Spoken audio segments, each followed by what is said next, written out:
On aurait souhaité vous rencontrer dans d'autres circonstances. Mais Dieu a voulu qu'aujourd'hui, qu'on se rencontre pour débattre d'un sujet vraiment qu'on n'aimerait pas débattre dans un lieu aussi structure sainte, un lieu saint. Donc, il s'agit de, vous savez, tout le monde a appris, pas seulement au Sénégal. Le monde entier a appris que le calife de Médina Gounass, le calife général de Médina Gounass, Cheikh Ahmed Tidiane Ba, on dit souvent calife général de Médina Gounass, mais vous savez, quand on dit calife de Médina Gounass, ça va au-delà même des limites de Médina Gounass. Donc, il a été victime d'une agression sauvage perpétrée sur sa personne alors qu'il rentrait et qu'il revenait de la prière de la Tabaski. Sa voiture a été caillassée. Pour une première fois au Sénégal, un calife général qui est victime d'une agression aussi barbare et dans sa propre ville. Voilà pourquoi nous sommes aujourd'hui réunis pour débattre de ce sujet. Il y a eu beaucoup de versions. Beaucoup.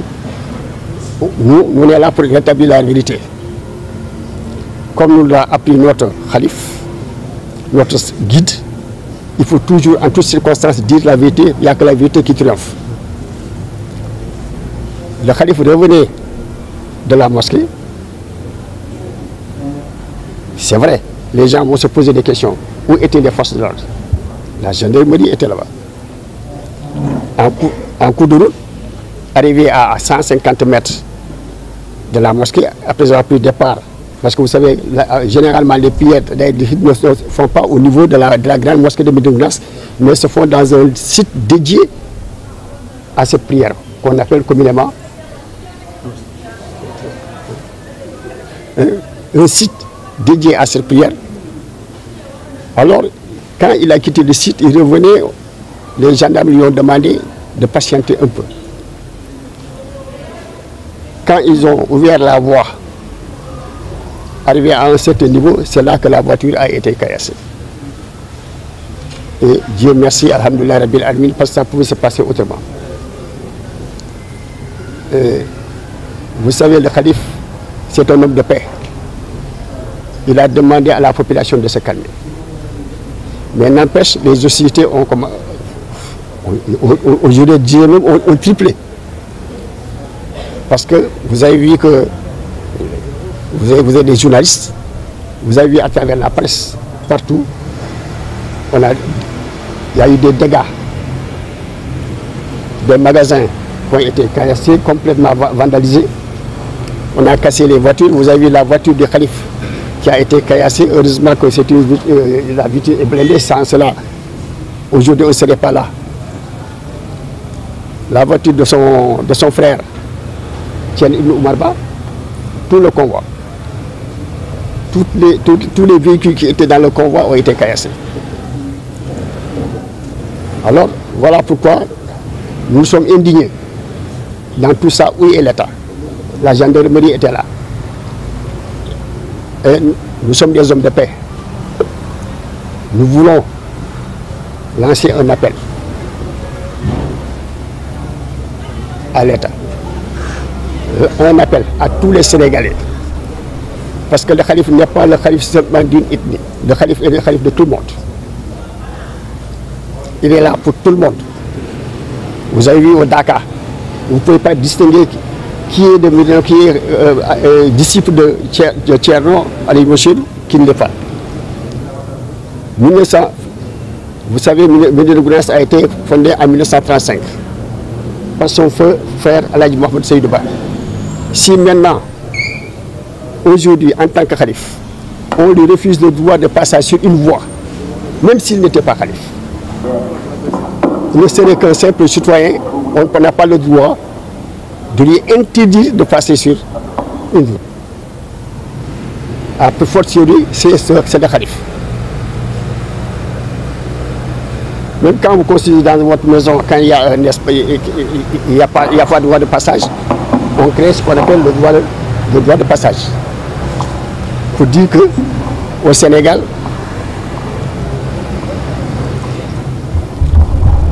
on permet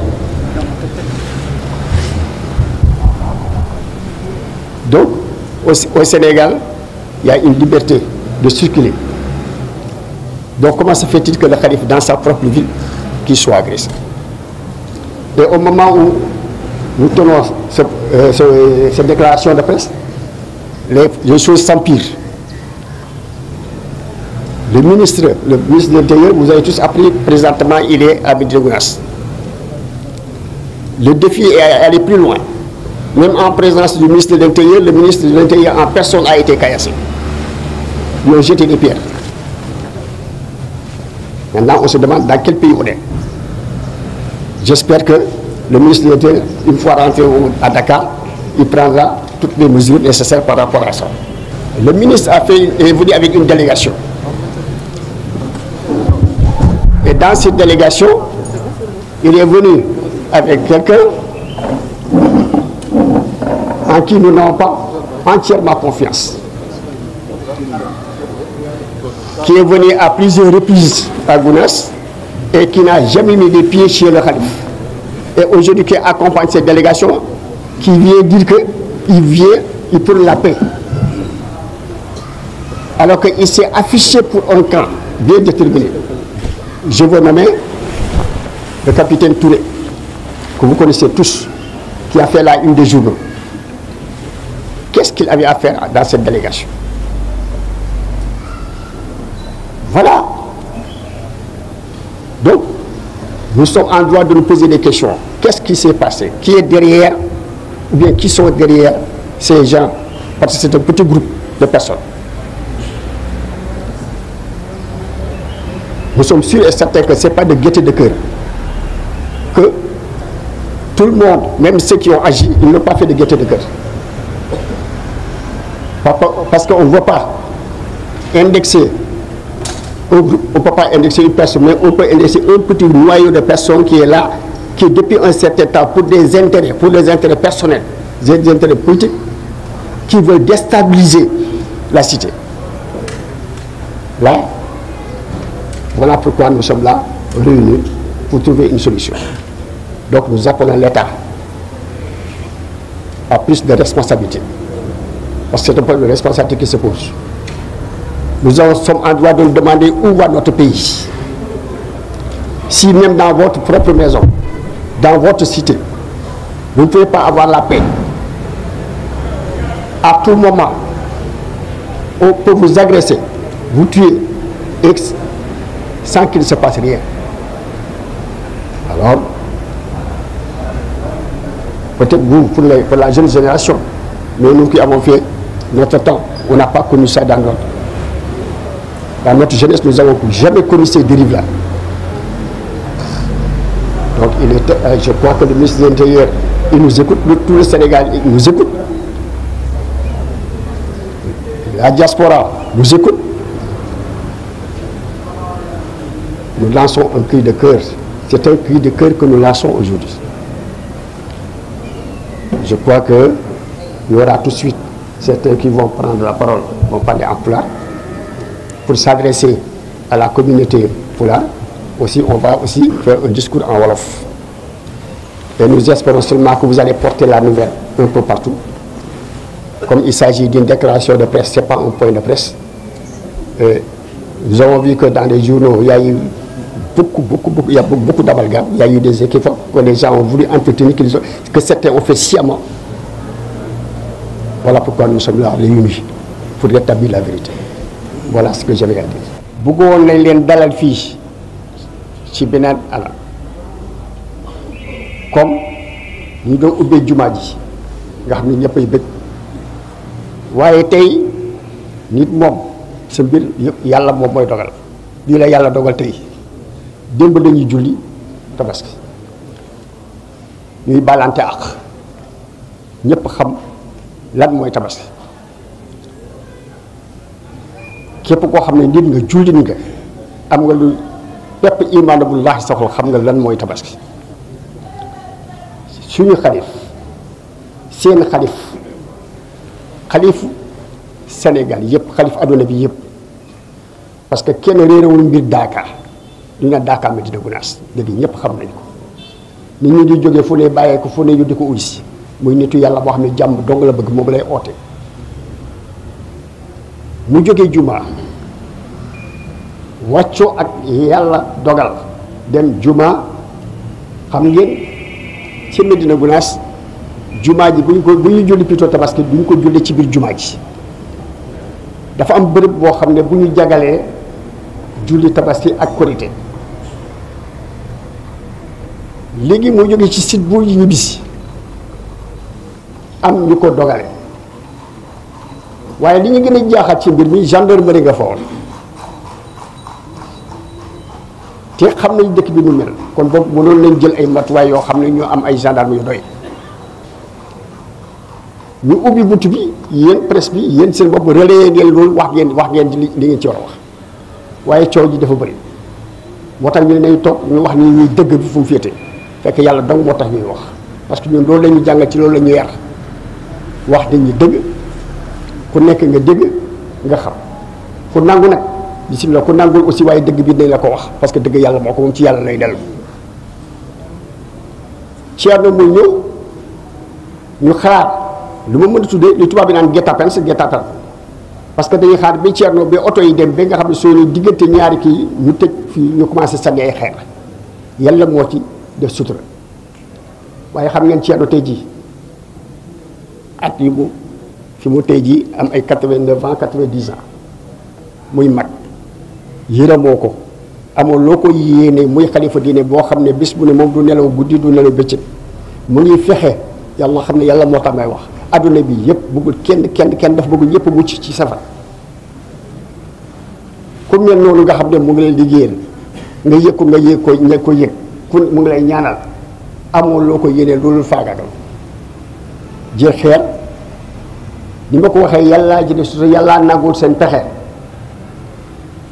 parce que bu doon loolu tey jii bu ñu fi toogee léeg la ñuy wax waaye mbaa du ñu am sax jote pour toog fi di wax ak yéen alhamdulilah rabbil alamin oto bi dal ci vitre bi nag c'est blindé loolu moom may chance coow ji bëri na lool seen mbokk seen naataango yi am na si ñu bari ñoo xam ne ñoom lu nekk waxee nañ parce que lu gën a baax ci mbir nga ne journaliste nga da ngay tas xibaar na nga dem nga jëlee xibaar ba fi foofa nga jël lu baax waaye am na ñoo xam ne te ji dañuy uyoo loolu fekk duñ moom lu gisul boppam duñu moom ñu yàqal ñi nga xam ne loolu mooy seen liggéey ñooñu nag ñoo tasaare waxee ko neneen xam nañ ne ñu ko def du ñëpp xam nañ dafa am ay mbooloo bu ndaw boo xam ne ci biir ñoom ñoo indi coow ji parce que ñun duñ ko mën a wax rek question jalousie la xëy na Thierno am na xëy na ampleur boo xam ne fi mu ne mu ngi déranger ñu bëri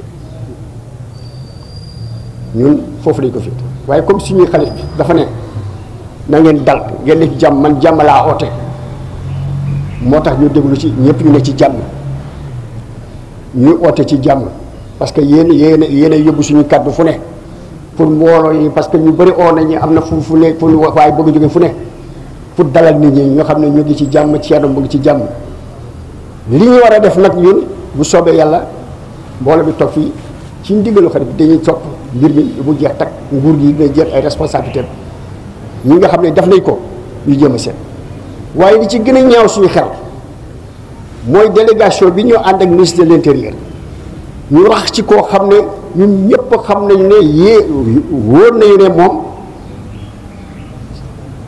àndul ak Thierno mu ñëw foofu lan la fa doon ut mooy capitaine Touré ñun ñëpp xam loolu nag ñaaw na suñu xel loolu nag bëgg nañu nguur gi leeral ñu ko dëgg la ministère de l'intérieur la liggéey dëgg la directeur général ASP la waaye ministre de l'intérieur bu ñëwee ànd ak DSP directeur de la sécurité publique moom en tant que kii loolu la fay ut yooyu nag il faut ñu leeral mbir mi il faut ñu def enquête ba xam exactement lan moo xew ñan ñoo ne ci ginnaaw parce que lii du neen loolu tax ñu oote nit ñi ñun nag bu soobee yàlla daañu ko topp ba fu mu yem fa duñu ko bàyyi noonu comme déclaration de presse la ngeen baal ma mënu ci gudd bu baax a baax ñu gàttal ko rek ngeen xam ne daal mbir mi nii la demee bu leen kenn wax leneen lu dul xalif bi jóge na kër bërëb jullikaay bi di ñibbi këram ñu jël xeer dóor ci vitre bi mënoon ko dóor ci ginnaaw oto bi mbaa dóor mais fii mu toog ci kanam fi mu toog foofu la ñuy dóor xeer bi kon boog te man su ma xeet ñaaw na ci kooku soo man la engagé dama ne bi vitrine blindée nan la koy xeer bi da tojee nañu seet lan moo ko toj nu nguur gi dafay enquête ba xam ñu situé responsable yi ñu xam bitig yi ñu toj yàq-yàq yu ñu def gendarmerie mënul nekk foofu ñuy jël ay xeer di ko tëmbal ci biir kër Thierno di gaañ njabootam loolu yëpp lu jar a wax la léegi ñun jàmm la ñu oote mais dañu bëgg nag nguur gi mu doxal mu def enquête am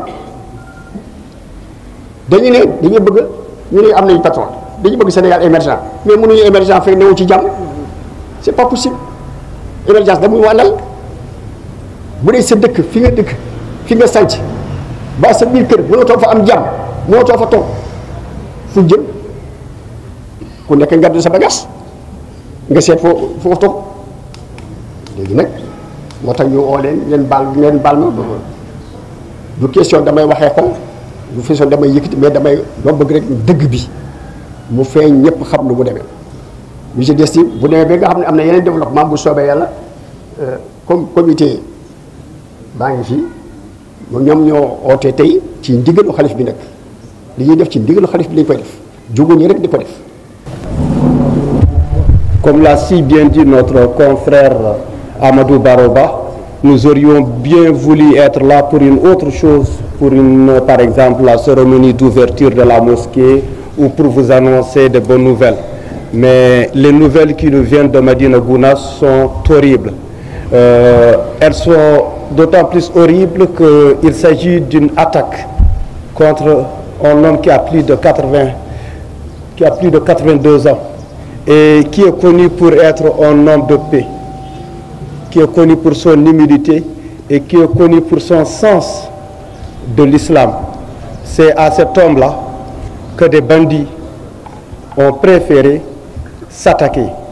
Et c'est l'objet, en tout cas, de notre présence ici, non seulement pour dénoncer, mais aussi pour montrer qu'au-delà de Médina Gounass, au-delà du Sénégal, au-delà de la sous-région, c'est toute l'humanité qui a été insultée par ces actes barbares.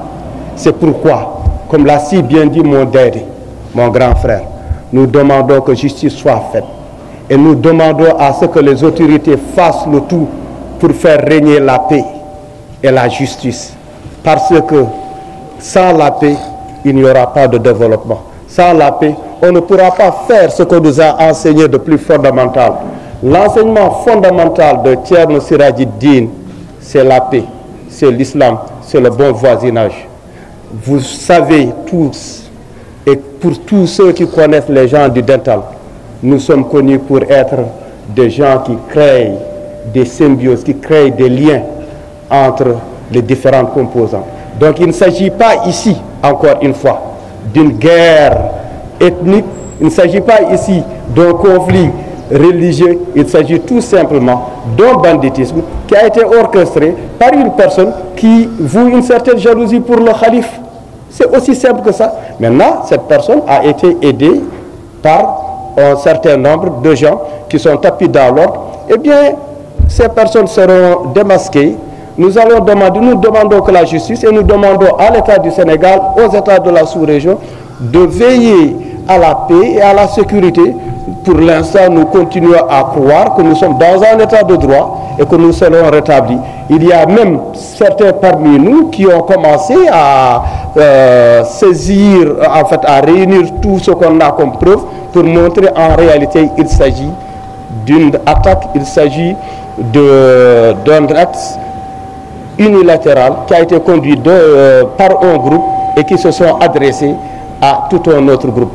Il y a beaucoup de gens de la sous-région de Dakar qui étaient prêts à aller rejoindre nos familles, nos parents qui sont au Dakar de Médina Gounass, mais c'est Thierno qui a demandé à tout le monde de se calmer. Comme étant des gens disciplinés, comme étant des gens du dental, nous avons dit que ce que Thierno a dit, nous avons suivi et nous allons suivre son mot d'ordre qui est la paix. Mais en tout cas, en même temps, nous demandons à ce que l'État prenne toutes ses responsabilités.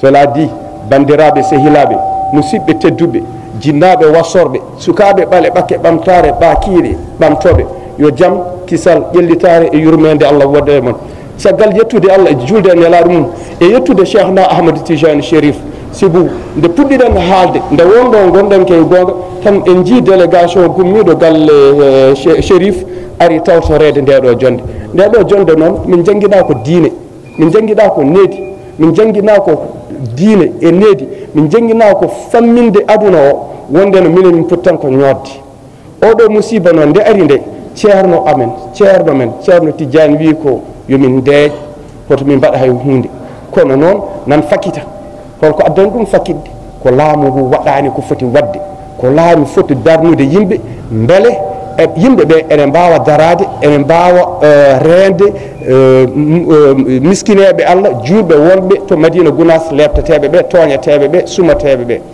en jii kadi hay hande délégation mo laamu neli to Madina Gounass o hol jeyanoɗo hen mo fotano jeeyede hen o mo ganduɗa wiyete ko capitaine Touré o liggoto ko ministère de l'intérieur holko waɗata hen te kadi amin tuumi omo jeeya e ɓurɓe ko domburu o jogui ko jikku domburu omo wutta dow o yahɓe o ngata omo wutta dow ɗon amin ñaagui nde laamu ngu artirɗo hoore mum sababude amin keewi yimɓe koye amin keewi almuɓe koye kono komin yimɓe jaam en kono noon so ɗoyi toñde amen tan alqur'an wi ko wala man tasharra ba'da zulmin fa ulaika ma alayhim min sabil min jettoyta ko toon amin cikki ma laamu Sénégal waɗi hen kuugal nangaɓe kamɓe bandiji ɗi ɓe coke ɓe ñaawe jaam arta sibu ko jaam tan wawi jiɗanɗen leydi ndi ko jaam gandira ɗen ko jaam min gandira on meeɗa yiide amin jaah e goɗɗum ko wona jaam salli ala muhammadin